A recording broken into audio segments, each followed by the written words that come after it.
Hey everyone, I'm Gilbert, Stevanus Girsang. Today I'm going to share with you a classic tale from the past, a story of courage, cleverness, and the spirit of justice. Deep within the lush Sherwood forest, a man named Robin Hood fights for the people, and in this adventure he faces a great challenge to win the golden arrow and a royal contest. Welcome to the story, Robin Hood and the golden arrows. In all the land, none was better with a bow and arrow than Robin Hood.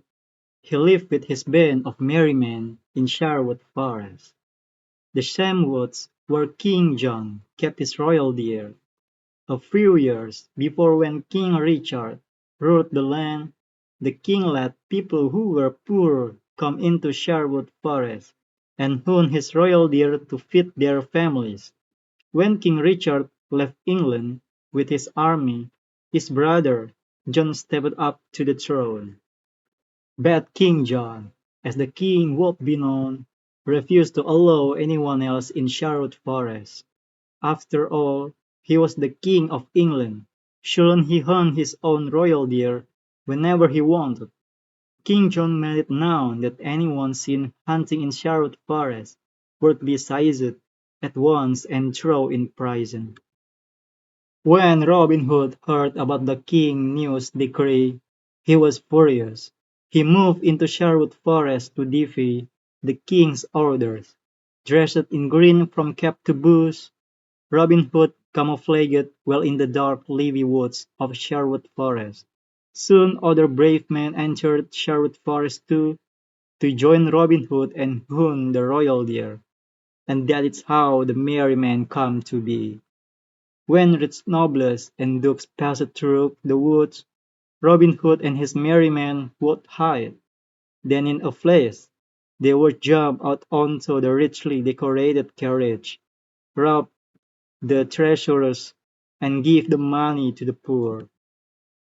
The rich men who were robbed were not happy about this. They complained to King John about what was happening in Sherwood Forest. King John was enraged. It was bad enough that encouraged were defying his order and hunting his royal deer, but that there were robbing rich travelers too. The king charged the sheriff of Nottingham with catching Robin Hood once and for all. But the man in green was too quick. Each time his merry men would ram him if they saw the sheriff of Nottingham or one of his guards in the woods. Forewarned, Robin Hood could hide or escape.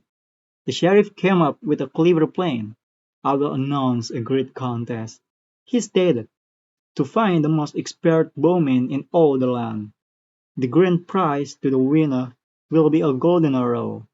The sheriff said in a low voice, "If I know Robin Hood, he will not be able to stay away from such a contest, and when he comes, he will snatch him." In the woods, Little John pleaded with Robin Hood, "Don't be swayed by this announcement. Can you see the contest is a trap? They'll recognize you and grab you." Robin Hood was silent. Of all the merry men, he trusted the judgment of Little John the most. But in his heart, Robin Hood knew he wanted to go. He would go. On the day of the contest, 10 expert bowmen lined up. The sheriff knew all of them except one stranger with an eye patch.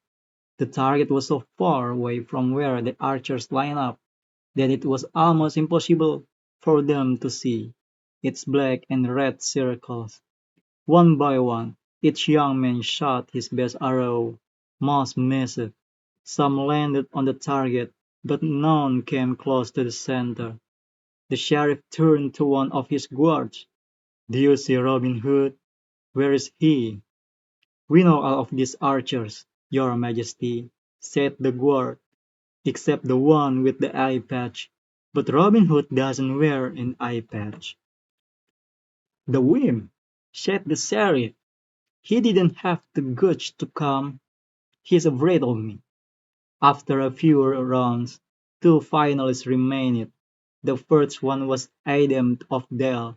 With care, he took aim. His arrow landed at the very center of the target, a bull's eye. The crowd cheered for Adam of Dell. It was time for the last bowman with the eye patch. He too took careful aim. His arrow also sailed through the air. It landed right through Adam of Dale's bull's eye arrow, cutting it in half. In a flash, the stranger let go of two more arrows. Each one flew to where the sheriff sat, pinning him to his seat, one arrow on each side. The sheriff did not know what was going on. Then the stranger with the eye patch pulled off his disguise and threw it onto the ground. "Get him, you fools!" shouted the sheriff, trying to wrest free from the arrows pinning him. "Can you see? It's Robin Hood!" Our hero jumped over the wall to a horse waiting for him and escaped. This tale is one of the many adventures of Robin Hood, the most beloved hero in all of England, and one of the most admired heroes in the world.